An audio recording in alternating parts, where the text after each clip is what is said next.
Assalamualaikum warahmatullahi wabarakatuh, Sobat RH sekalian. Jumpa lagi kita di channel yang keren ini. Keren. Di depan saya sudah hadir ya. Sudah saya umumkan tadi pukul 23.00 lebih lah sedikit ya. Beliau akan hadir ke RH Channel sesuai dengan permintaan Sobat RH sekalian. Beliau adalah Habib Bahar bin Smith atau bin Sumaid. Habib Bahar bin Sumaid sebenarnya ya. Sumaid. Oke. Assalamualaikum warahmatullahi wabarakatuh, Bib. Waalaikumsalam. Mukanya capek sekali kelihatannya. Nyasar tadi. Tapi kalau sudah senyum luar biasa ya Habib itu. Sehat, Bib ya? Alhamdulillah. Alhamdulillah. Sehat. Suara oke. Oke ya. Bib, terima kasih sudah datang, sudah memenuhi permintaan Sobat Era sekalian. Jadi kita sengaja Sobat Era sekalian 5-10 menit ya kita menyapa pemirsa, nanti sisanya kita record ya. Nah itu. Siap, Bib. Jadi Habib 212 besok terpaksa nggak hadir ya berarti? Wallahu alam. Wallahu alam ya. Belum tahu. Belum tahu ya. Gitu. Agenda 1-2 hari ke depan apa, Bib? Allahu alam juga. Allahu alam juga. Bib, saya agak bingung juga mau nanya ya, tetapi apa perasaan Habib Bahar setelah bebas, setelah lepas ya dari katakanlah lembaga pemasyarakatan? Ya alhamdulillah, bersyukur kepada Allah. Kalau saya orangnya dalam keadaan apapun, situasi apapun selalu bersyukur kepada Allah. Karena bersyukur kepada Allah itu bukan hanya di waktu senang saja, bukan hanya ketika diberi nikmat saja. Bahkan dalam keadaan apapun, diberi apapun, tetap kita harus bersyukur kepada Allah. Bahkan sampai ulama berkata, kita harus bersyukur karena menjadi orang yang bersyukur kepada Allah. Sampai segitu. Ya.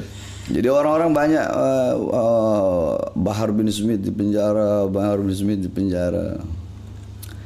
Kalau bagi saya, Bang Refli, penjara selama kemarin itu adalah penjara yang lebih besar. Justru di luar ini penjara kecil. Oke, maksudnya, ini menarik nih, filosofinya menarik. Ya, kenapa? Jadi kemarin justru penjara besar. Ya.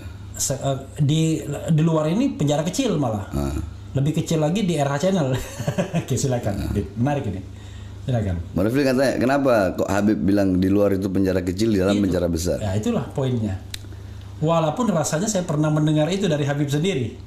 Karena kalau di luar itu kita dibebankan, bukan terbebani ya, tetapi dibebankan dengan ya kita berdakwah, kita urus santri, urusan keluarga, anak, istri, urusan umat, kita berdakwah ke sana kemari keliling.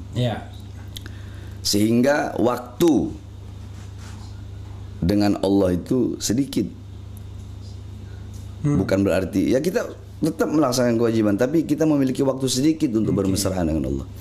Nah, dalam penjara kita tidak dibebankan dengan urusan apapun. Nah, ada yakni justru dengan di penjara kemarin itu waktu kita lebih banyak bermesraan dengan Allah Subhanahu wa taala. Lebih banyak kita beristirahat. Ya, jadi tetap bersyukur kepada Allah Subhanahu wa taala. Salah satu yang spektakuler misalnya, ya tanpa harus bermaksud ria ya, yang spektakuler yang menurut Habib yang sempat Habib lakukan, yang barangkali kalau di luar nggak terpikir bisa melakukannya. Yakni ya ada beberapa hal-hal yang ketika di luar tidak saya lakukan, itu saya lakukan dalam penjara. Misalnya? Nah ini misalnya, ini nanti kita dibilang ujub, dibilang takabur nanti. Ya tapi kan untuk RH Channel kan penting juga untuk refleksi lah, paling tidak. Ya ini tahdus bin ni'mah. Alhamdulillah Contoh selama di Polda Jabar, Ya. saya masukkan Islam itu ada 8 orang. 8 orang tahanan ya. 8 orang tahanan. Oke. Terus di Lapas Cibinong ada 4. Oke. Terus di Lapas Cibinong itu ada napiter 3 yang saya kembalikan ke NKRI. Napiter tuh napi teroris. Napi teroris. Oke. Kemudian di Lapas Nusa Kambangan 1 masuk Islam. Padahal Habib berapa hari itu di sana? Cuma Nusa Kambangan 2 bulan. Oh 2 bulan. Oke. 2 bulan. 2 bulan. Terus di Gunung Sindur ada beberapa juga yang masuk Islam. Tapi kebanyakan warga asing, luar negeri. Oh di Gunung Sindur? Di Gunung Sindur ada yang masuk Islam. Berapa orang? Ada Satu 1, 2 lah. warga asingnya. Warga Oke. asing. Yang non asing? Yang non asing Gunung Sindur nggak ada. Nggak ada. Nggak ada. Oke. Itu terus kemudian ngarang kitab. Ngarang kitab apa? Di luar saya nggak sempat ngarang kitab. Dalam penjara saya ngarang kitab judulnya Durarul Bahar. Durarul Bahar itu apa? Durarul Bahar fima an yustahsanu an yulkiyahul khatib alal mimbar. Bukan sesama biskota dilarang saling mendahului. Itu yakni kitab khusus buat khutbah. Oke. Kitab khusus buat para penceramah itu. Di situ berisi dalil-dalil yang yakni dalil-dalil. Di situ ada adillatuhu minal Quran. Oke. Dalil-dalil dari Quran. Contoh maulid, dalil-dalil Qurannya apa? Oke. Adillatuhu minal ahadis, dalil hadisnya apa? Aqwalul ulama, perkataan ulama, pendapat ulama tentang maulid itu apa? Nah, di situ ada bab maulid, ada bab tahlil, ada bab haul, yakni acara-acara yang pada umum. Berapa topik kira-kira yang sempat dibuat? Kalau Durarul Bahar itu panjang, karena di situ saya bahas lengkap sampai syair-syair yang berkaitan, sejarah yang berkaitan dengan bab tersebut. Satu bab itu bisa ada berapa? Bisa 30 lembar. Misalnya tematiknya ini tematik tentang maulid, kemudian tentang tahlil, tentang macam-macam itu. Itu berapa topik? Idul Adha juga mungkin, Idul Fitri juga enggak. Umum para penceramah yang sering penceramah yang sering hadir di acara seperti khitanan, walimatul urus, acara nikahan. Di situ saya taruh dalil-dalilnya apa yang harus dibahas ketika acara khitan. Contoh acara khitan. Hadisnya ikhtatan Ibrahimah wa huwa ibnu thamanina sanatan fakhtatan bil gudum. Nah, contohnya gitu. Yang pertama kali dikhitan itu Nabi Ibrahim. Beliau dikhitan pada umur 80 tahun. Beliau dikhitan dengan kapak. Yakni yang jarang-jarang para ulama-ulama, para penceramah tahu. Jadi pertama kali yang dikhitan tuh Nabi Ibrahim. Nabiullah Ibrahim, tapi isyarat khitan itu udah dari zaman Nabi Adam. Ketika Allah turunkan Nabiullah Adam, itu Allah turunkan dari sorga Nabi Adam selama 450 tahun Allah belum terima taubatnya. Sampai beliau di Mekah baru Allah terima taubatnya. Nabi Adam. Nah, beliau bernazar selama itu. Beliau bernazar hampir 1000 tahun ya. Beliau bernazar kalau Allah terima taubatnya, beliau akan mengorbankan sebagian anggota tubuhnya untuk Allah. Nah, ketika Allah terima, Allah bilang, "Bayar kau punya nazar." Yaitu potong kau punya kulfah. Kulfah itu ujung daripada kemaluan laki-laki. Jadi isyarat khitan itu udah ada di zaman Nabi Adam, tapi yang pertama dia khitan Nabi Allah Ibrahim. Itu hadis. Terus banyak lagi tentang ya ini ya yang jarang diketahui oleh para, sebab banyak juga kan yakni istilah sekata kalau saya bilang ustadz instan lah, ustadz Indomie, instan, digodok 15 menit jadi, sehingga ya banyak yang bikin sesat gitu ya, yakni memberi tidak ada marojinya, tidak ada sandarannya. Kepada kitab apa sandaran itu, kitab apa gitu. Karena saya orang hukum memang agak paham yang begini. Jadi kalau kita mau ngomong sesuatu, Anda dasarnya apa? Dasar hukumnya apa? Kira-kira begitu ya. Jadi contoh seperti ada yang bilang cadar itu budaya Arab. Saya bantah, bukan budaya Arab, kata saya budaya Arab. Kitabnya apa? Ada di kitab An-Nida li Jinsil Latif, itu marojiknya. Sandarannya ada di kitab An-Nida li Jinsil Latif. Karena ini buat ulama. Ya, karena dalam kitab tersebut dikatakan wanita Arab itu sebelum ada Rasulullah SAW, ada Nabi Muhammad, mereka suka tabarruj, suka dandan. Oke. Suka berdandan, bahkan madah idza mudiha, ketika mereka dipuji dengan kecantikan mereka akan memberikan uang kepada orang yang memuji itu. Oke. Jadi tidak ada cadar itu kecuali syariat daripada baginda Nabi besar Muhammad. Jadi cadar itu bukan budaya Arab. Oke. Kalau mau bilang cadar budaya, berarti makan tangan kanan budaya Arab dong. Iya. Nabi Muhammad SAW sebelum beliau jadi nabi, orang Arab udah makan pakai tangan kanan. Okay. Logikanya kan begitu. Oke. Jadi ada marojiknya. Ini saya sengaja ya untuk mendekatkan komunikasi antara Habib dan RH Channel ya, pemirsa. Yang nonton kita ini yang lagi watching now, yang together ya, itu sudah 2115 yang nonton, dan banyak pertanyaan untuk Habib Bahar. Berkenan nggak jawab? Ya 1, 2, 3 pertanyaan. Boleh. Boleh ya.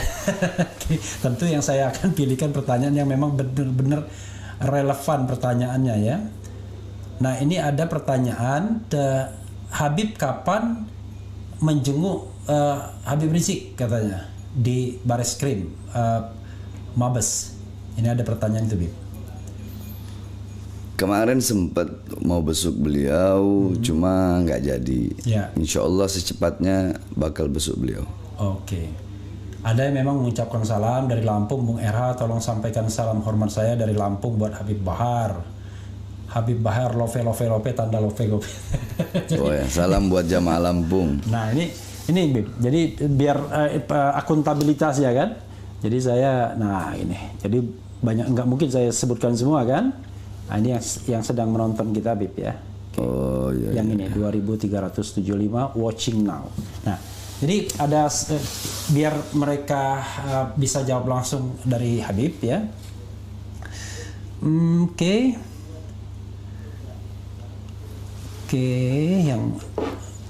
yang relevan soalnya banyak juga yang bilang bubarkan buzzer RP.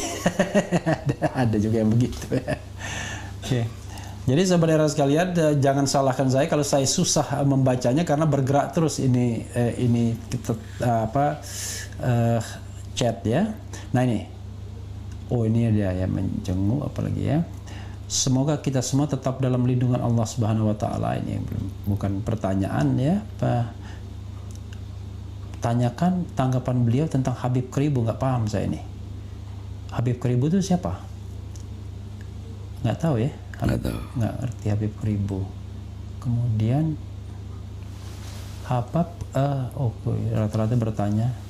Ada juga yang bertanya reuni 212 hadir apa enggak Bib? Tadi wallahu alam ya. Tadi jawabannya. Oke, kemudian. Tapi saya menyerukan untuk hadir. Oke, menyerukan untuk hadir ya. Menyerukan untuk hadir. Silakan Bib. Mungkin kalau Habib mau menyerukan untuk hadir ke sobat RH sekalian. Ya ini 212 itu adalah salah satu sejarah yang dimana di situ berkumpul bahkan bukan hanya umat Islam saja, seluruh agama, seluruh suku, semuanya berkumpul di situ. Bahkan dari Islam pun yang berbeda mazhabnya pun berkumpul di situ. Ya ini itu suatu momen yang begitu luar biasa, yang merupakan bagian daripada negara kesatuan Republik Indonesia yang kita cintai. Sehingga momen-momen seperti itu ya kita kenang, makanya saya serukan khususnya umat Islam dan saudara-saudara kita dari agama-agama yang lain, ya untuk memperkuat ukhuwah kita. Sebagaimana yang sering saya bilang, kita yang Muslim disatukan dengan agama. Adapun yang Nasrani, yang Buddha, yang Hindu, walaupun kita bukan satu agama, kita disatukan dengan satu kedaulatan, satu kesatuan, satu bangsa, satu negara, satu bendera, satu tanah air. Apa itu? Indonesia. Jadi jaminannya adalah sobat era sekalian, reuni 212 tidak perlu dikhawatirkan ya. Super damai kata panitia. Tadi saya membacakan kegiatannya, katanya super damai gitu ya. Ada salam dari Simelu katanya. Senang sekali lihat Habib Bahar. Simelu itu pulau kecil di Aceh yang kemarin tsunami dilompat itu, Habib ya. Gitu. Ini ada yang nanya, belajar ilmu di mana Habib Bahar? Saya mondok itu pertama di Al Khairat. Al Khairat di Al Khairat Habib Idrus bin Salim Al Jufri, guru tua. Jawa Timur. Di Sulawesi. Oh, Sulawesi. Ya. Oke. Kemudian dari Al Khairat Habib Idrus bin Salim Al Jufri, saya memperdalam lagi di Darul Lughah wa Dakwah. Kemudian saya memperdalam lagi khusus ilmu alat di Tajul Muslimin. Ilmu alat itu? Ilmu alat itu untuk baca kitab kuning, baca kitab gundul, yakni kita belajar nahwu, shorof, i'rab, i'lal. Alat untuk membaca kitab kuning. Insya, ya, insya, balaghah, bayan, ma'ani, mantik, arud, syair, gawafi. Oke. Yakni ya, Di Jawa Timur itu. di Jawa Timur. Jadi berapa tahun Habib menyelesaikan pelajaran semua itu? 12. Spending time-nya.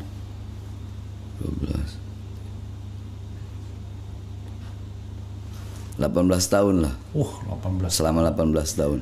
Jadi sobat era sekalian, 18 tahun itu ya hitungannya sudah lebih dari doktor. Karena dokter kalau di sekolah umum kan, doktor itu S1-nya 4 tahun, S2-nya 2 tahun, doktornya 3 tahun, 9 tahun. Kemudian ya kurang lebih lah ya. Karena saya di Al Khairat dari kelas 1 SD, dari Kelas 1 SD. dari kelas 1 SD udah mondok. Sudah mondok. I see. Jadi no wonder kalau Habib hafal kitab-kitab begitu ya. Saya kadang-kadang begitu Habib ngomong istilah apapun tak pernah mendengarnya. Tak ada yang saya pernah dengar kitabnya. Allahu Akbar ya. Oke, wah banyak sekali ini. Jepara hadir Bang RH. Mau tanya Bib, apa yang kudu kita lakukan khususnya umat Islam di saat ini tentang kondisi Indonesia sekarang? Makasih Bib. Nanya begitu. Apa yang harus dilakukan? Ini saya bacakan lagi ya. Mau tanya Bib, apa yang kudu kita lakukan khususnya umat Islam di saat ini tentang kondisi Indonesia sekarang? Kalau berbicara masalah Indonesia, Indonesia ini milik kita semuanya. Milik semua, mau Islam, mau Kristen, mau Buddha, mau Hindu, Indonesia milik kita semua. Oke. Nah, di situ pertanyaan khusus Islam. Ya. Nah, tapi saya jawab secara umum saja.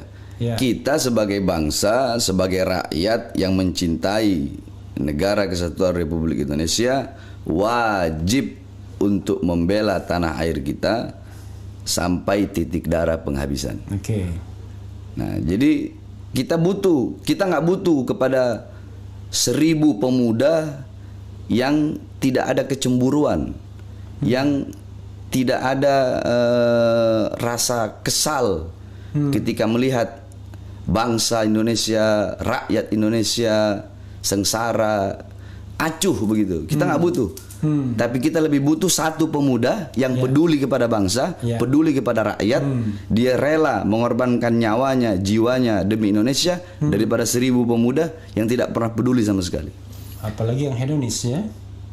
Iya, ya ini sering kan anak bilang, Ana Bahar bin Smith jangankan cuma di penjara demi bangsa. Lah, Bang Refli selama ini saya ceramah apa sih? Iya, iya. Apa? Yang saya bela rakyat. Ya. Rakyat yang susah, rakyat yang miskin. Sering saya bilang, saya ini, kita orang ini mondok, kita ngerti tidak boleh melawan pemerintah yang sah, nggak boleh. Nggak boleh. Dalam Islam tidak boleh mengajarkan pemerintah yang sah dilawan, nggak boleh. Yang kita lawan ini ketidakadilannya, ketidakbenarannya, kezalimannya. Kemungkarannya, bukan pemerintahnya. Karena apa? Fasadur ra'iyah bifasadul bifasadil umara wa fasadul umara bifasadil ulama. Rakyat negara ini rusak karena rusaknya pemerintah. Rusaknya pemerintah karena rusaknya para ulama. Kenapa? Karena banyak ulama tarkun nasiha wa tarkul irsyad lahum. Banyak ulama yang meninggalkan nasihat kepada pemerintah tersebut. Kezalimannya dibiarkan, kebijakan-kebijakan yang tidak berpihak kepada rakyat, kebijakan-kebijakan yang berpihak kepada asing, kebijakan-kebijakan yang bisa menyengsarakan rakyat, dibiarkan sama ulamanya. Sehingga rusaklah. Jadi rakyat rusak, negara rusak karena pemerintah, pemerintah rusak karena ulama. Kenapa? Banyak ulama yang diam terhadap kezaliman. Bukan hanya mendiamkan, bahkan bukan itu. Alimun alladzi yaj'alu ilmahu tabi'an li ra'yil muluk. Orang berilmu yang menjadikan ilmunya untuk mengikuti kemauan penguasa. Penguasa maunya A. Ini ulama tahu, ini salah, bukan enggak. Tapi cari-cari dalil untuk membenarkan yang salah. Itu namanya legitimator. Dia memberikan legitimasi. Kalau kita bilang kalimatul haq uridu bihal batil. Kalimatnya benar, bawa ayat Quran, bawa hadis, tapi dengan tujuan-tujuan yang tidak betul. Berdiri depan babu sudah, berdiri depan pintu sudah, pintu kekuasaan dengan mengharapkan harta, pangkat, dan jabatan.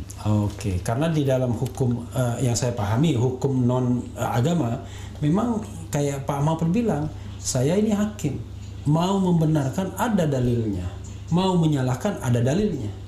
Jadi tinggal tergantung niatnya. Kalau niatnya cari kekayaan, cari kekuasaan, ya cari ayat-ayat yang kira-kira menguntungkan, kira-kira begitu. Kalau di hukum itu. Kalau saya tidak, andaikan ada yang tidak sefaham dengan saya, ada yang tidak sejalan dengan saya, dan dia memiliki kebenaran, kebenarannya tidak kita hilangkan, kebaikannya tidak kita hilangkan. Sebaliknya, ada orang sefaham dengan saya, sejalan dengan saya, tapi dia punya kesalahan, kesalahannya kita tidak hilangkan. Salah ya salah, walaupun orang yang sejalan.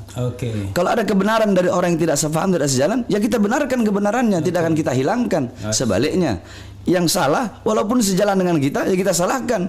Tidak akan kita hilangkan kesalahannya, tidak akan membenarkan yang salah walaupun kesalahan itu datang dari kawan.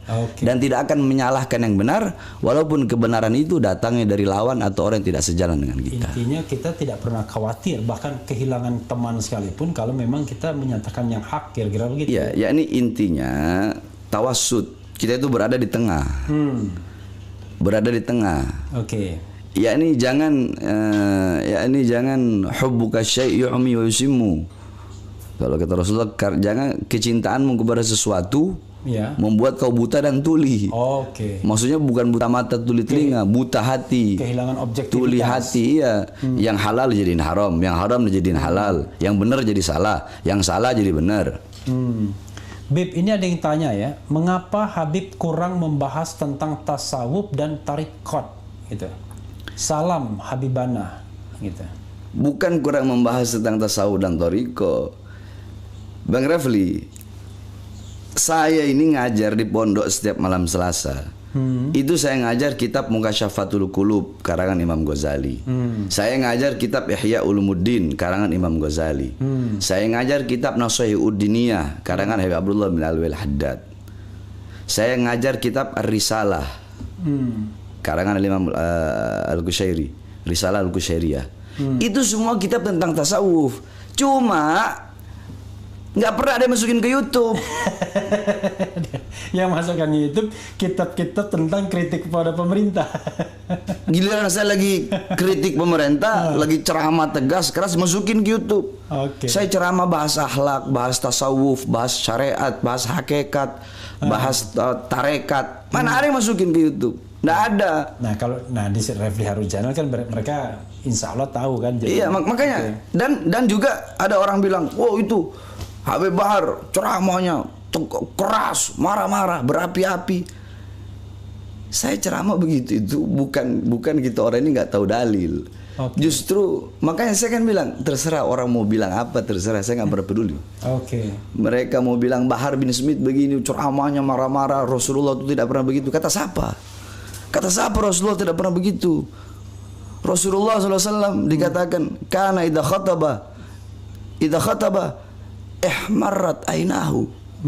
Nabi Muhammad itu kalau lagi khutbah, kalau lagi ceramah, ihmarrat ainahu, merah kedua mata beliau. Wa ala sautuhu, meninggi suara beliau. wa ishtadda ghadabuhu, bertambah kemarahan beliau, hatta ka'annahu kamundiri jaisin, sehingga beliau bagaikan, seakan-akan bagaikan pemberi peringatan perang. Sabbahakum massahakum, pagi ini kalian akan diserang, kita akan diserang. Sore ini kita akan diserang. Mana ada orang memberi peringatan perang, sore ini kita diserang, pagi ini kita diserang. Makanya orang bilang, saya biar terserah. Mereka mungkin kurang, wallah biarkan saja. Yakni kita orang yang ceramah tegas, tidak pernah menghilangkan kelembutan Nabi. Oke. Kenapa nggak dimasukkan? Ayo, ceramah saya bahas akhlak Nabi, adab Nabi, sopan santun Nabi, bagaimana Nabi Muhammad kepada orang Yahudi, kepada Nasrani, kepada kafir zimmi, harbi, kepada kafir mu'amman, bagaimana Nabi Muhammad kepada kafir, kepada orang-orang kafir, bagaimana para sahabat-sahabat, bagaimana Sayyidina Umar bin Aziz. Nggak pernah ada dimasukkan. Giliran saya lagi kritik pemerintah dimasukkan. Udah begitu ada lagi yang ngelaporin lah. Orang kita ini negara demokrasi. Justru pemerintah itu kita kritik untuk membangun. Ini loh yang benar seperti ini salah, ini benar. Itu kalau pemerintahnya mau dengar. Tapi kalau pemerintah, ini kan negara demokrasi. Kalau negara kalau nggak mau dikritik ya jangan bikin negara demokrasi. Ini kan kita negara demokrasi. Karena NKRI harga mati bagaimana? Jadi jangan ngomong nasionalis. Saya nasionalis cuma di mulut bagaimana kok? Justru kita orang ini yang mau kalau dibilang nasionalis. Jadi karena kalau yang didengarkan para cukong, susah juga. Kalau didengarkan para oligarki ya susah juga gitu ya. Kalau Bang Rafli mau tahu, iya, di lapas itu tidak perlu saya sebutkanlah namanya. Iya. Ada beberapa napiter, saudara-saudara kita ya, yang mengatakan Indonesia itu togut, pemerintah Indonesia togut, polisi togut. Togut itu apa ya? Nah, makanya mereka bilang seperti itu. Iya. Saya marah. Saya bilang, kau belajar dari mana? Kau bilang pemerintah Indonesia togut. Kau bilang polisi togut, tentara togut, kau bilang ini togut, semua orang yang nggak sejalan sama kau bilang togut. Kau tahu nggak artinya togut itu apa?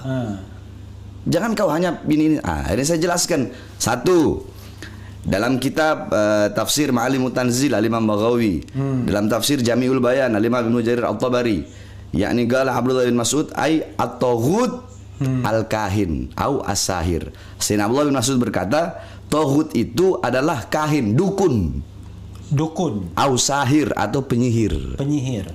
Terus dalam kitab Anwarut Tanzil Imam Baydawi, kemudian dalam kitab Madarikut Tanzil Imam An-Nasafi, kitab tafsir, dijelaskan gal Abdullah bin Umar at-taghut ay al-asnam.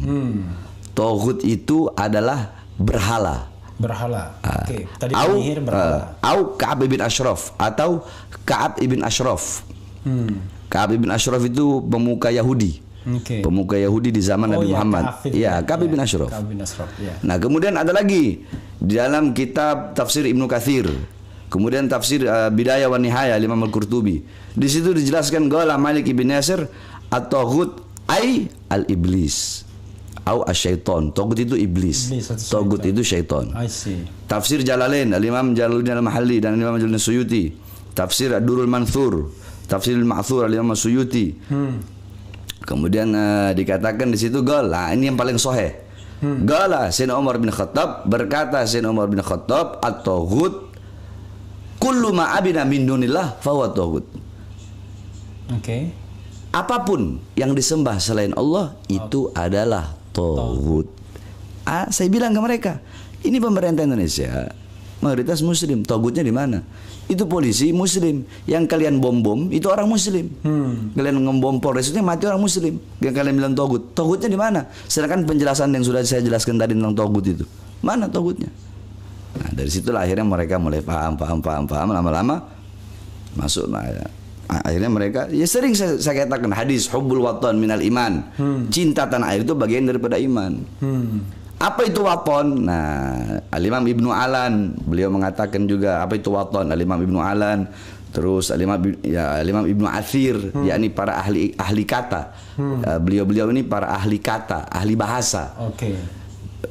Dalam kitab Lisanul Mizan, kitab Lisanul Mizan juga dijelaskan waton itu tanah, yakni tempat, yakni ada yang mengatakan tempat lahir, ada yang mengatakan tempat tinggal siapapun, yang tinggal di situ, berarti dia watoni. Ada juga yang bilang tempat lahir. Berarti itu watoni, termasuk watoni. Ya ini seperti itu. Makanya saya orang mau bilang apa terserah, mereka nggak tahu saya kok. Terserah aja. Ini ada lagi Bib ya. Dari Budi Marianto, Bang Refli, tolong tanyakan kenapa para habaib tidak bersatu untuk membela IBHRS yang sedang dizolimi Allah. Nah, terserah Habib mau jawab apa enggak? Kalau saya jawab itu nanti emosi saya. Karena ini jangan jawab. Oke ya. Jadi begini Bang Rafli. Sekarang saya tanya, saya cecar Bang Rafli ya, boleh? Boleh. Oke.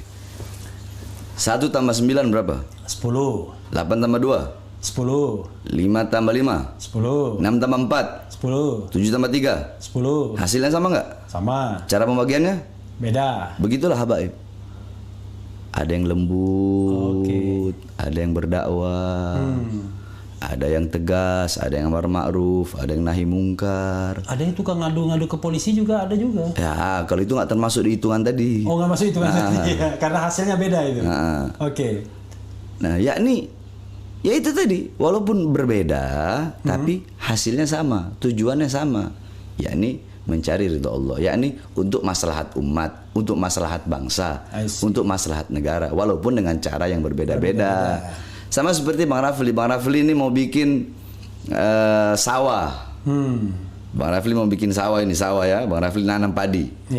Bang Rafli cuma siramin aja. Terus tikus-tikus yang ada di padi itu Bang Rafli nggak musnahin. Bakal jadi atau rusak itu, bakal panennya itu bakal bagus apa rusak? Rusak pasti. Kan ada yang bagian nyiramin, iya kan, mupukin, dipupuk. Ada bagian yang ngejar-ngejar tikus. Ada yang bagian basmi tikus. Termasuk depan Bang Rafli ini bagian basmi tikus-tikusnya. Koruptor, pengkhianat bangsa. Itu harus dikasih peringatan. Kalau Refli Harun pasti setuju Bib yang begitu-begitu ya. Iya, kebenaran ya kita sampaikan. Karena kalau amar ma'ruf konon katanya jauh lebih mudah daripada nahi mungkar, ya kan? Ya ini kalau kita borong semua. Dakwah ya, amar ma'ruf ya, nahi mungkar ya, apapun resikonya. Itu two side in one coin ya. Jadi dua sisi. Ya ini kita ada sama. Ya ini kalau kita begini, kita ceramah tegas nih. Kita tidak menghilangkan kelembutan Nabi. Jadi yang lembut juga jangan hilangkan ketegasan Nabi. Begitu. Jadi sobat era sekalian, jangan kira beliau ini tidak punya jiwa seni. Bahkan kelembutannya itu mengalir dengan jiwa seninya. Bergitar bisa, bahkan menciptakan lagu, bisa juga menciptakan puisi.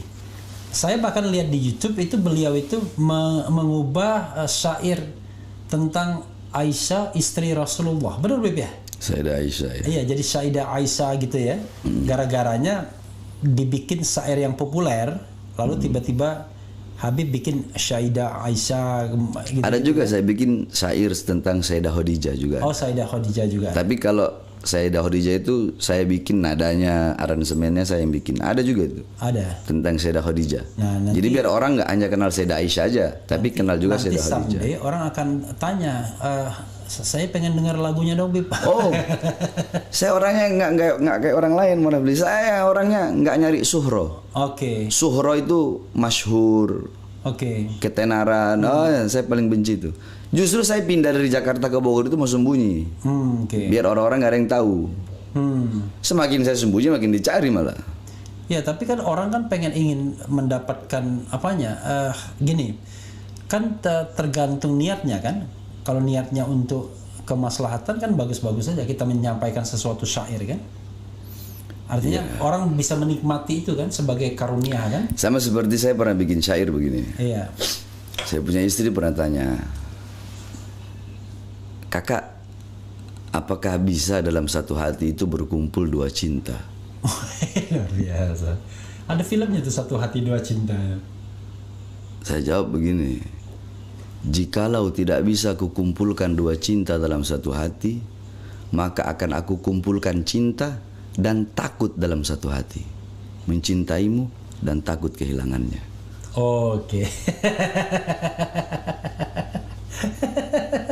Jadi mencintaimu dan takut kehilangannya ya. Kalau tidak bisa kukumpulkan dua cinta dalam satu hati, akan aku kumpulkan cinta dan takut takut dalam satu hati. dalam satu hati. Mencintaimu dan takut kehilangannya. Atau mencintainya dan takut kehilanganmu.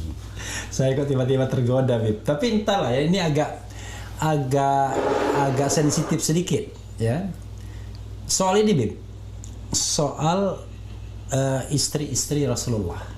Mudah-mudahan Habib berkenan menjawabnya, karena ini penting juga kan, daripada memunculkan fitnah kan, orang kan harus tahu. Kenapa Rasul itu istrinya lebih dari 4, Bib? Kan katanya 4 maksimal, itu satu. Yang kedua, kalau saya baca sirah Nabi ya, Sirah Nabawiyah.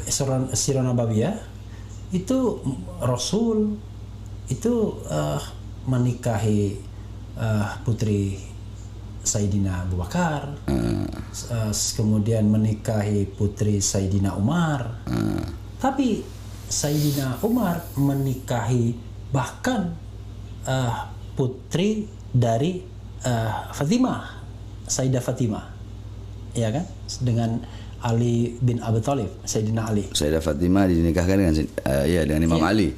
Iya, tapi anaknya Imam Ali dinikahi Umar bin Khattab. Ada juga, saya baca. Ummu Kulsum namanya. Nah, dan mereka kalau misalnya Sayyidina Ali itu, kalau saya lihat-lihat di internet, menikah kira-kira 7 kali. Rasulullah mungkin 9 kali atau berapa kali.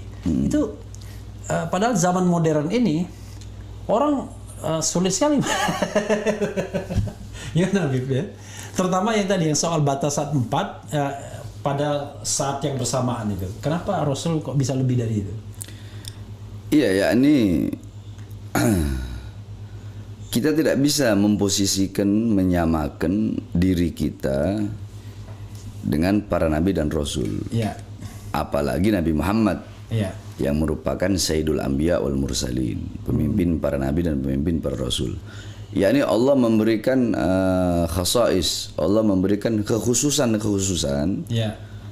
kepada Nabi Muhammad dan para Nabi Rasul dan yang lain, yang dimana kekhususan dan kekhususan itu tidak Allah berikan kepada kita. Sama seperti mukjizat aja. Para Nabi, para Rasul Allah kasih mukjizat, kita enggak. Ya, kalau kita yang orang yang beriman ya Allah kasih maunah, para wali Allah kasihnya karomah, para Nabi Rasul Allah kasihnya mukjizat gitu. Jadi ada am, ada yang bersifat umum, ada yang bersifat khawas, khusus. Nah, ada khawasul khawas, khusus dari yang khusus. Super khusus ya. Nah, seperti itu. Intinya seperti itu, sebab kalau saya mau jelaskan panjang nanti. Ya, jadi saudara sekalian, kira-kira ente jangan sama-samain dengan Rasul, kira-kira begitulah ya. Kalau misalnya ya ini sama kata Rasulullah pernah gal Rasul, ana basyarun mithlukum, aku manusia seperti kalian. Aku manusia seperti kalian, kata Nabi. Nabi berkata seperti itu, yakni menunjukkan ketawaduan beliau, kerendahan hati beliau. Aku manusia seperti kalian, kata Nabi kan begitu. Aku menikahkan anak-anakku dengan kalian, dan aku menikah dengan anak-anak kalian, illa Fatimah, kecuali Sayyidah Fatimah. Adapun Fatimah pernikahannya aku menunggu perintah dari Allah. Nah, tidak ada yang sekufu, tidak ada yang sekafaah, sederajat dengan Sayyidah Fatimah, kecuali Imam Ali bin Abi Thalib, Sayyidina Ali bin Abi Thalib. Makanya Sayyidina Ali bin Abi Thalib yang Allah perintahkan kepada Rasulullah untuk dinikahkan dengan Sayyidah Fatimah. Banyak sahabat minta Sayyidah Fatimah nggak dikasih. Iya, yang saya baca mulai dari banyak yang minta. Abu Bakar. Tidak, enggak Rasulullah kasih. Sayyidina Utsman bin Affan diberi gelar Zunnurain, yang memiliki dua cahaya. Kenapa? Karena beliau pernah menikah dengan putri Nabi. Yang satu meninggal, beliau nikah lagi. Nah, tapi kalau Sayyidah Fatimah khusus. Sayyidah Fatimah itu beda dari yang lain. Beliau wanita yang tidak pernah haid seumur hidupnya. Tidak pernah haid.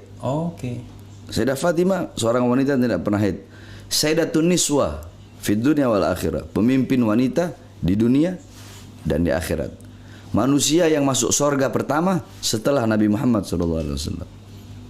Nah, makanya kenapa kok kita orang para habaib itu, kenapa syarifah nggak boleh nikah di luar Habib, di luar Habib. Ya di luar bukan Arab, bukan beda. Habib, Habib, ya? Habib, Sayyid atau Syarif. Iya. Nah, kenapa? Karena itu tadi, karena tidak sekufu. Oke. Kecuali mazhab Maliki yang membolehkan. Hanafi, Syafi'i, Hambali tidak membolehkan. Oke. Bib, ini mungkin sekaligus untuk bagaimana kita bersikap ya terhadap pihak lain. Jadi Habib bisa jawab, bisa enggak, tapi bisa juga memberikan dalil untuk tidak menjawab. Ini ada yang nanya, Teguh Ahyar, Bib, pendapat tentang politik Habib Lutfi. Ada pertanyaannya begitu. Al-Habib Lutfi bin Yahya, beliau orang alim, beliau ulama besar. Iya. Beliau itu memegang ada beberapa puluh torikoh beliau pegang. Habib Lutfi bin Yahya Pekalongan. Tapi yang saya tahu beliau itu paling kuat torikoh Nahsabandiyahnya. Iya. Beliau paling kuat dan memang beliau ulama, orang alim. Beliau megang banyak torigoh. Tetapi ya seperti tadi yang saya bilang, 2 tambah 8 10, 7 tambah 3 10. Habib Lutfi beliau ya dengan cara beliau. Beliau berdakwah dengan cara beliau. Kita saya Bahar bin Smith, Habib Rizik, Habib Hanif, kita juga berdakwah dengan caranya kita. Oke. Ya ini sama-sama berdakwah dengan cara masing-masing, tapi dengan satu tujuan tadi. Yang sama, ya. Tujuan yang sama. Tujuan. Yakni menghidupkan Islam. Kita sama-sama menghidupkan Islam, bukan cari hidup dalam Islam. Oke. Menghidupkan Islam bukan cari hidup dari Islam. Bukan cari hidup dalam Islam. Menghidupkan dakwah, bukan cari hidup dalam dakwah. Oke. Menghidupkan agama, bukan cari hidup dalam agama. Oke. Menghidupkan negara, bukan cari hidup dari negara. Menghidupkan bangsa dan rakyat, bukan cari hidup. Bukan cari hidup dari keringat bangsa dan keringat rakyat. Seperti itu. Jadi beliau ulama, saya akui itu. Beliau ulama, beliau sesepuh para habaib. Ya. Tapi ya seperti itu. Sebenarnya Habib Rizik sosok yang saya kagumi. Habib Lutfi juga sosok yang saya kagumi dengan kelembutannya, dengan torigohnya. Habib Rizik dengan ketegasannya. Sebenarnya yang di atas-atas ini beliau saling menghormati. Cuma yang di bawah-bawahnya aja ini suka ngadu-ngadu. Yang di bawah-bawahnya iya suka bentur-benturin. Iya. Ya seperti itulah. Bib, ini ada yang nanya lagi, terserah Habib mau jawab apa enggak. Assalamualaikum. Bung RH izin tanya ke Habib, bagaimana tanggapan Habib tentang Menak Yakut? ini pejabat ya. Dan barangkali ya Habib bisa memberikan juga perspektif bagaimana ketika kita harus membicarakan pejabat publik ya. Setelah menjabat selama ini dalam segi penerapan amalan agama Islam, mengingat beliau bergelar kiai. Terserah Habib mau jawab apa enggak. Yang saya tahu semenjak masa pandemi itu ada 5 menteri yang kekayaannya bertambah. Oke. Salah satunya Menak, ya. Menhan Prabowo, ya. Prabowo, ya. Menak Yakut, terus ada siapa lagi itu 3 saya nggak tahu. LBP. Luhut bin Sarpanjaitan, terus ada 2 lagi. Saya nggak hafal, saya cuma baca aja di Google, tahu-tahu buka Google ada 5 menteri yang kekayaannya bertambah semasa pandemi. Wallahu a'lam itu harta itu kekayaan mereka dapat dari mana? Wallahu a'lam. Ana tidak tahu.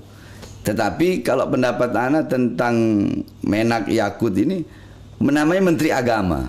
Menteri agama itu harus orang yang benar-benar faham dengan agama. Faham dengan agama, dia harus tawassud, dia harus tawazzun, dia harus tasammuh.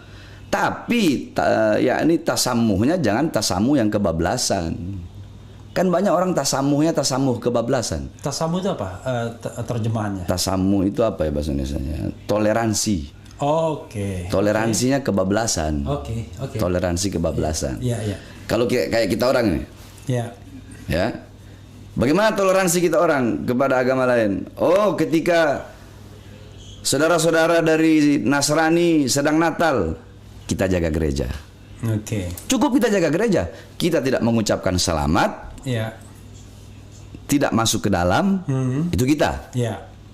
Sebaliknya, ketika Idul Fitri, saudara-saudara dari Nasrani jaga kita punya masjid. Oke. Nah, itu namanya tasamu yang benar. Oke. Bukan kebablasan, bukan pakai topi Natal. Itu tasyabuh namanya, menyerupai. Oke. Nah, itu kebablasan. Begitu. Oke. Terus apa ada lagi si Menak Yakut itu dia ngomong apa kemarin itu ya? Apa ya? Apa dia pernah bilang itu? Yang ke semua agama sama. Semua agama sama. Iya. Semua agama sama. Kalau dia berbicara dalam perspektif Islam, dalam Islam kan nggak seperti itu. Lakum dinukum waliyadin. Iya. Lakum kalian dengan agama kalian, kami dan kita dengan agama kita. Nah, seperti itu. Tapi kalau dia berbicara sebagai menteri, ya harusnya cukup dia mengatakan seperti yang anak katakan tadi, kita sebagai sesama muslim, kita disatukan dalam satu Islamiyah. Dalam satu perkara yaitu Islam. Kita yang berbeda, yang Nasrani, yang Hindu, yang Buddha, kan menteri agama kan dia bukan hanya ngurusin Islam saja, tapi ngurusin juga agama-agama yang lain, memberikan hak kepada agama-agama lain, apa hak-hak mereka dalam ibadah mereka. Yang Nasrani gerejanya seperti apa, yang Hindu seperti apa, ini seperti apa. Tapi jangan tadi seperti yang saya katakan kebablasan. Intinya seperti itu. Oke. Ya. Sekali lagi, kalau nggak mau dikritik jangan jadi pejabat. Ya. Kalau nggak mau dikritik jangan jadi pemerintah. Oke. Jadi rakyat.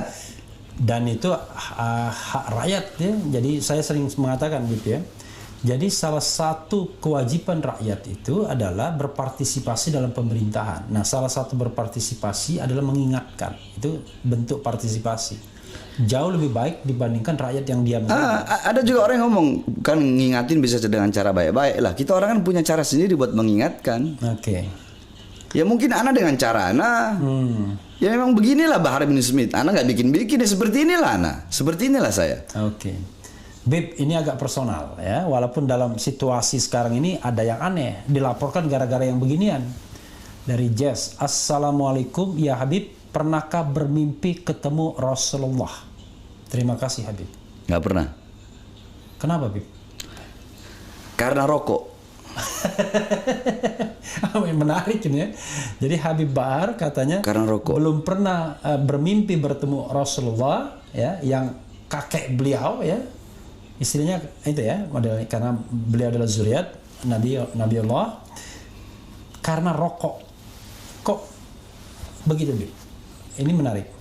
Karena rokok itu adalah yang paling dibenci oleh Nabi Muhammad. Walaupun saya perokok kuat. Sampai sekarang nih saya ini nggak betah karena nggak ngerokok. Makanya Habib kelihatan gelisah. Iya, karena nggak ngerokok.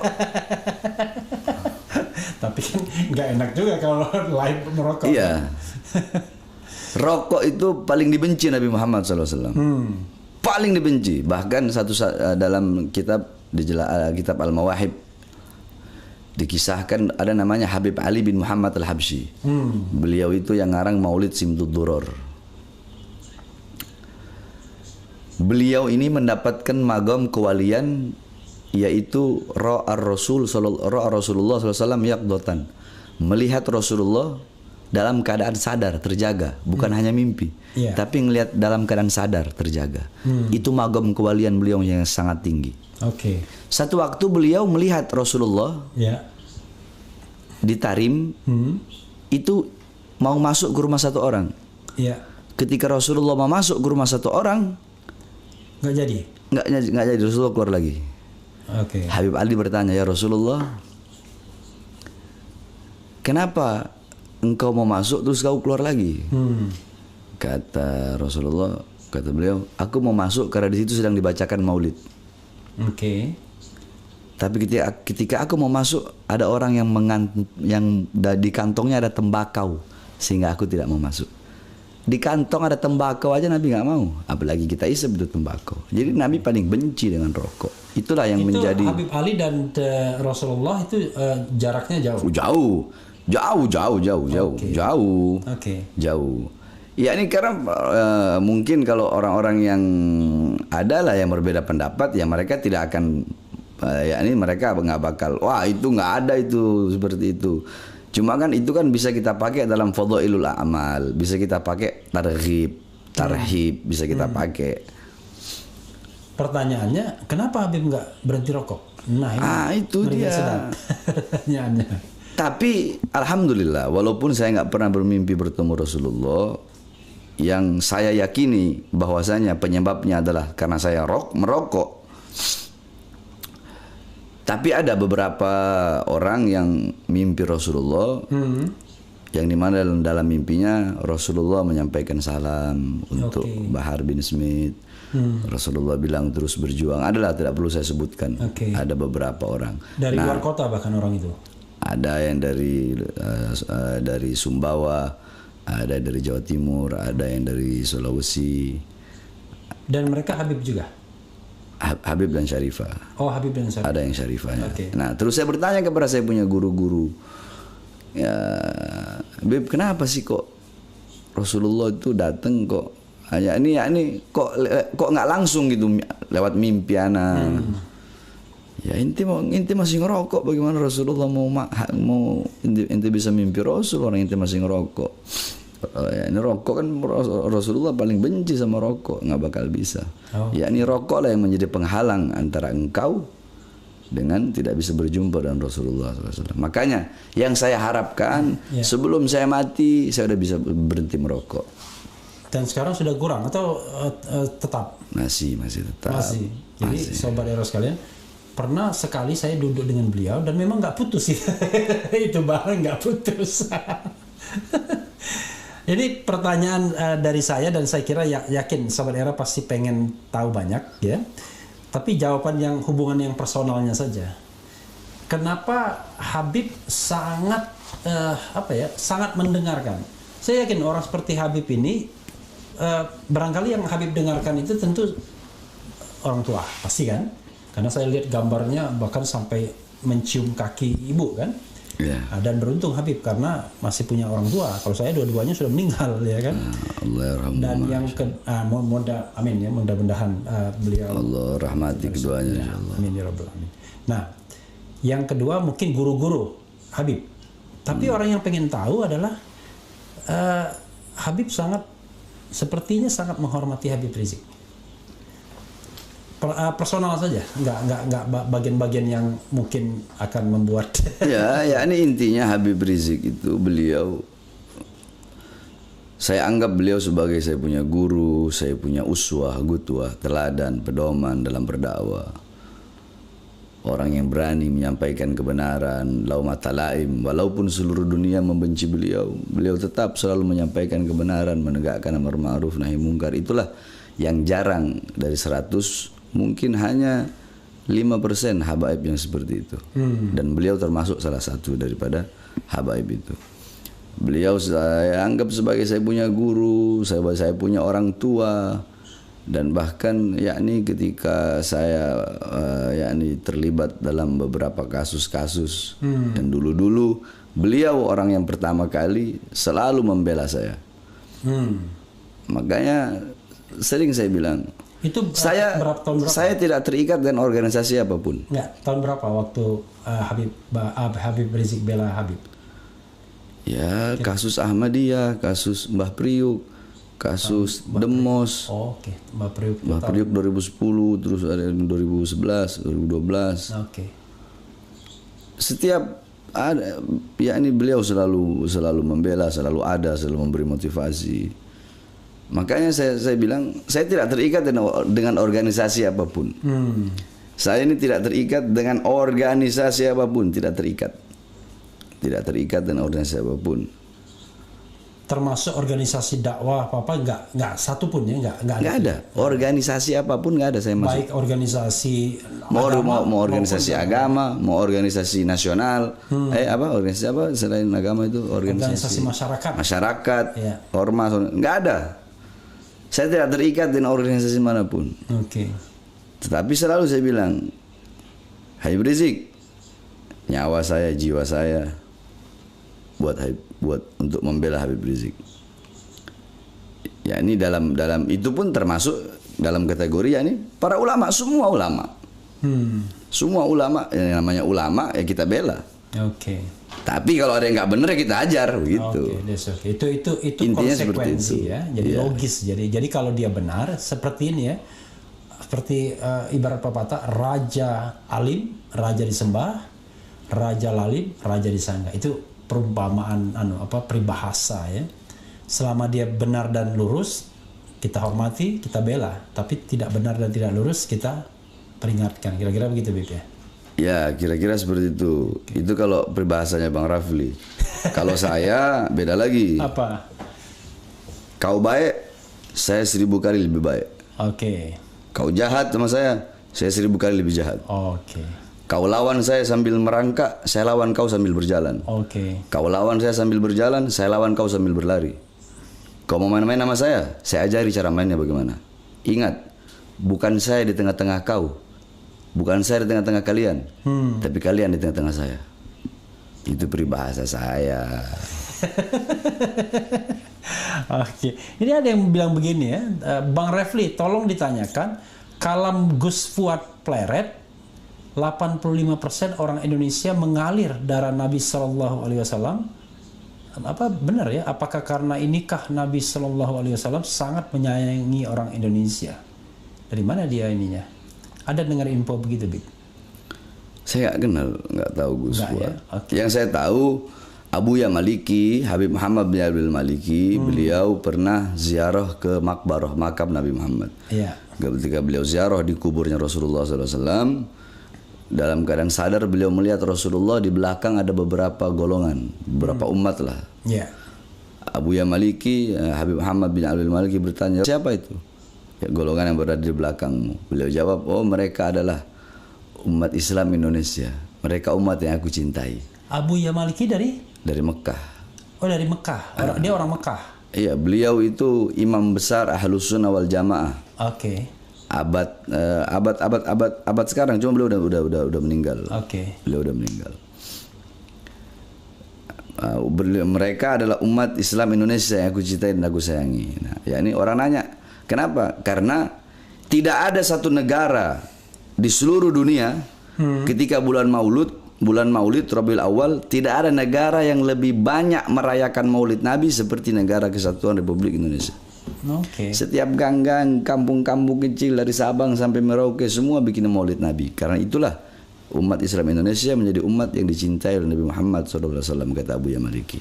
Oke. Dan Maulid dalam satu ceramah saya dengar Habib mengatakan bahkan lebih mulia dibandingkan Lailatul Qadar, malam 1000 bulan. Ya betul, itu ada di kitab Hawasi Syarwani, Ala Tuhfatil Muhtaj. Kitab Hawasi Syarwani itu hasyiahnya kitab Tuhfatul Muhtaj. Jadi Hawasi Syarwani kitab karangan Imam Syarwani.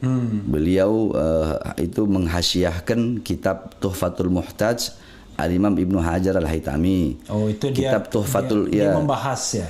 Jadi kalau di kita ngaji itu ada matan, ada syarah, ada hasyiah. Matan itu isi kitab. Oke. Syarah penjelasan daripada isi. Oke. Ya. Nah, ada hasyiah. Hasyiah penjelasan yang lebih rinci lagi. Nah, hasyiahnya kitab tadi Hawasi Syarwani, syarahnya kitab Tuhfatul Muhtaj Ibnu Hajar Imam Ibnu Hajar Haytami. Maksud bukan Maulid ini, maksud hari lahir Nabi pada saat Nabi lahir Nabi lahir. Bukan ya. peringatan. Ya. bukan peringatan. Itu. Jadi yang Senin tahun gajah 12 Rabiul Awali itu ya kan. Itu yang dimaksudkan. Wah, ini ada yang kalau Habib Ja'far Shodiq Al-Lattas, kenal Bung Refli, tolong titip salam buat beliau dari saya. Kenal enggak? Habib Ja'far Shodiq Al-Lattas. Banyak Habib Ja'far Al-Lattas. Mirip ya. Nama mirip-mirip ini banyak memang. Oke, Bang RH, tolong tanyakan ke Habib, kenapa negara kita nggak kaya-kaya seperti negara Islam yang lain? Ini ya terserah Habib mau jawab apa enggak. Seperti negara Islam yang lain, padahal mayoritas Islam. Apakah Allah mengutuk Indonesia, Allah? Gimana? Nah, ya ini sebenarnya gampang ya. Ini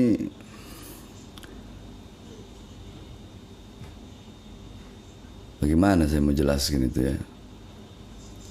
Ya ini intinya kayanya suatu negara, makmurnya suatu negara, ya tergantung dari pemerintah. Iya. kembali ke pemerintahnya lagi. Sekarang bagaimana negara mau makmur, bagaimana negara mau kaya. Jangankan urusan dunia, urusan akhirat aja dikorupsi. Dana haji dikorupsi. Ini dikorupsi.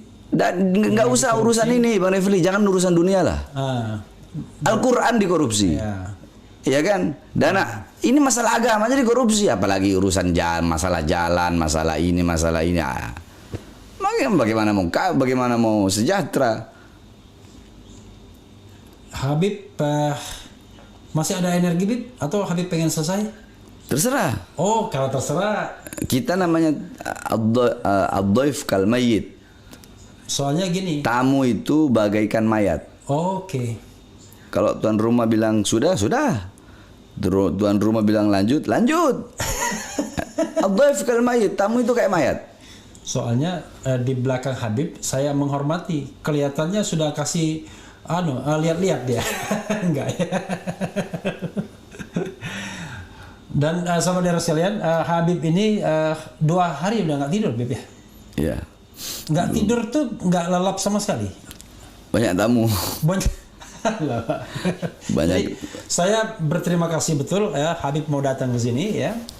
Dan memang memenuhi permintaan sobat era yang sudah bilang undang dong Habib kan begitu ya. Saya iseng-iseng aja mengundang dan ternyata Habib mau datang. Alhamdulillah. Bilang saya lebih memilih seluruh alam membenci saya karena menyampaikan kebenaran daripada seluruh alam mencintai saya karena menyembunyikan kebenaran. Ya. Dibilang lanjut Bang RH ya. Karena permintaannya lanjut ya saya lanjut Beb ya. Tapi nanti Habib kalau misalnya Habib bilang tolong dong, saya bersedia untuk langsung menghentikannya ya. Soalnya yang begini-begini jarang sama Habib Bahar. Biasanya kan Habib ceramah, tanya jawabnya kan mungkin nggak banyak, ya kan? Kalau ini saya juga jarang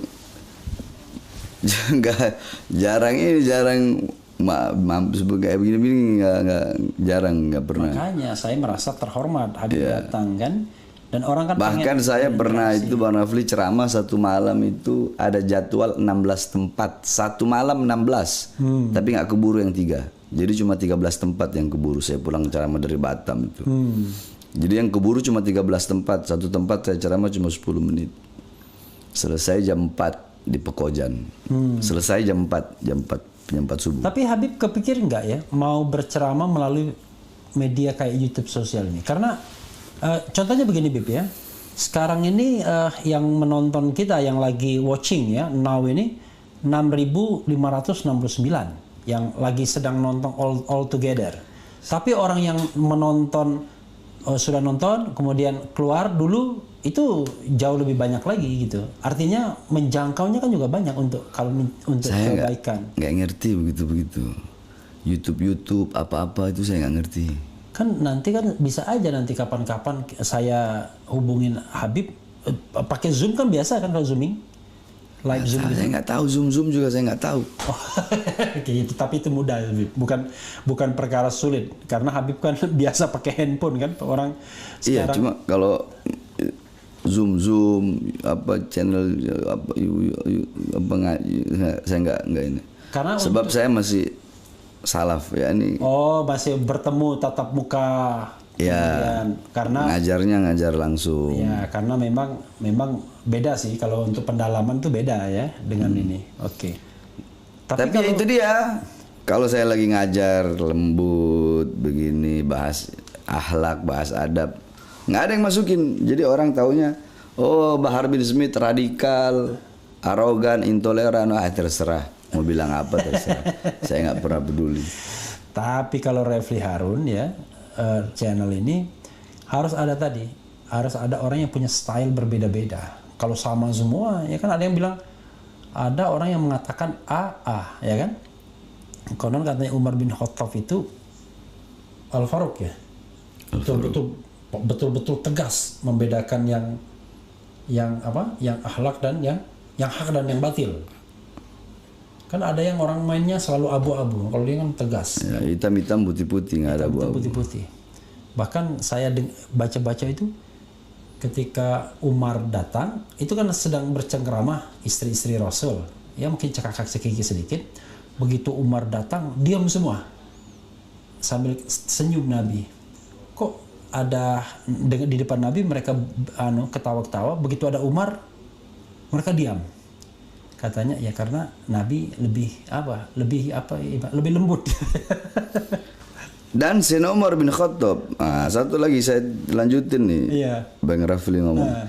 Ketika beliau menjadi pemimpin, pernah satu waktu beliau sedang memberikan ibarat kata arahan lah kepada rakyat, kepada masyarakat. Ketika itu beliau ditegur oleh satu orang perempuan. Hei Umar, kau salah. Ini perempuan menegur, mengkritik Sayyidina Umar bin Khattab yang menjadi pemimpin ketika itu. Ibarat kata kalau sekarang presiden lah. Oh, itu di tengah masyarakat, di tengah umat. Tapi jangan salah, Khalifah Umar tuh kekuasaannya lebih luas daripada Indonesia. Itu sepertiga dan separuh dunia. Ketika itu perempuan itu bilang, Umar kau salah. Yang benar itu begini, begini, begini. Apakah Sayyidina Umar masukkan tuh perempuan ke penjara? Tidak. Apakah Sayyidina Umar bin Khattab siksa itu perempuan? Tidak. Apakah pakai pasal ITE? Apakah pakai pasal ITE? Apakah nyari-nyari kesalahannya? Tidak. Apa kata Sayyidina Umar? Engkau benar, aku salah. Oh, aku salah. Engkau benar, aku salah. Akhtatu wa asahti. Engkau benar, aku yang salah. Oke. Itu baru pemimpin. Jadi berani berkata benar, tapi berani juga disalahkan kalau memang salah, ya kan? Itu pemimpin luar biasa. Bib, sudah ada kode Bib dari apa? Mengawal. Iya. Bib, ini kamera Bib, mungkin silakan ke pemirsa. Mungkin closing statement atau tausiah dari Habib, silakan Bib. Ini tidak ada tausiah, ya ini sedikit aja, selalu sampaikan kebenaran, karena kebenaran bagaikan matahari yang akan selalu bersinar walaupun di hadapan orang-orang yang buta. Sampaikan kebenaran. Jangan pernah takut, jangan pernah lelah untuk menyampaikan kebenaran. Kita bersatu, sama-sama membangun bangsa, membangun ini negara, karena kita semua cinta kepada ini negara. Kita bangun sama-sama agar negara yang kita cintai ini menjadi baldatun thayyibatun wa rabbun ghafur, negara yang makmur, negara yang sejahtera, negara yang tidak tunduk kepada negara-negara asing, negara yang berdiri dengan sendirinya, menjadi negara yang berwibawa, menjadi negara yang bisa mensejahterakan rakyatnya, bukan mensejahterakan orang-orang asing. Kita bersatu semuanya, baik pemerintahnya, pemerintah bersatu dengan para ulama, ulama bersatu dengan para pemerintah, bersama-sama dan rakyatnya, orang kayanya, orang miskinnya, semuanya kita semua bersatu. Agama apapun, warna kulit mau hitam, mau putih, mau kuning, suku apapun, agama manapun, kita bersatu sama-sama. Kita bangun Indonesia untuk lebih makmur, lebih jaya, dan mudah-mudahan kita semua mendapat rahmat dan ridha dari Allah Subhanahu wa taala. Amin amin ya rabbal alamin. Amin ya rabbal alamin. Ya, saudara sekalian, mudah-mudahan ini bukan yang pertama dan terakhir dengan Habib Bahar di RH Channel. Karena kalau lihat ini banyak sekali pertanyaan-pertanyaan yang belum sempat dijawab. Tapi alhamdulillah, walaupun sekarang sudah pukul 00.39, itu ada 18.000 yang menonton kita, Bib. Alhamdulillah. Jadi masih banyak orang yang ingin tahu tentang Habib Bahar, tetapi sekali lagi waktunya memang mepet. Beliau sudah 2 hari nggak tidur karena tamu, dan besok mau terbang ke suatu tempat. Tapi namanya perjalanan, mudah-mudahan selamat sampai tujuan, dan juga mudah-mudahan beliau nanti bisa kita lihat di mana-mana juga. Amin. Terutama untuk hal-hal yang sifatnya baik. Terima kasih Habib Bahar. Mudah-mudahan kita dan channel ini diberikan kebaikan karena kedatangan Habib. Amin. Amin ya rabbal alamin. Itu saja saudara RH sekalian. Yang penting tetap di channel ini. Wassalamualaikum warahmatullahi wabarakatuh. Cia. Bib. Siap. Terima kasih banyak, Bib.